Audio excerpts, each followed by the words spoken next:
அப்பா இங்க இருக்கிறீங்களா? நான் உங்களை வந்து கீழே எல்லாம் தொலைவிட்டு மேல வரேன். ஏன் சரி, என்ன பண்றீங்க? ஷெட்யூல் பார்த்துட்டு இருக்கேன், அடுத்தது என்ன எப்படி அப்படிங்கறத சரி, உங்ககிட்ட ஒண்ணு கேட்கட்டுமா? நீங்க என் மேல எவ்வளவு பிரியமா இருக்கிறீங்கன்னு நான் பாக்குறேன். உங்ககிட்ட நான் ஒண்ணு கேட்கட்டுமா? சொல்லு.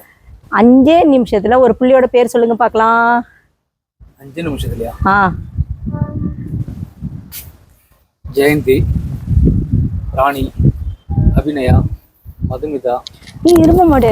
நானும் உன் கட்ட பொண்டாட்டி நான் இருக்கேன், பெத்த புள்ள இருக்குது, அவங்க பேர்ல உனக்கு தெரியாதா? ஆனா லூஸ் இரும, நீயும் நானும் ஒண்ணு. இது அறியாதவங்க வாயில மண்ணு. இது தெரிஞ்சுக்க தெரியாத பொண்ணா இருக்கிறியே நீ. என்ன புள்ளவோ? அப்பா தப்புச்சண்டா சாமி. எஸ்.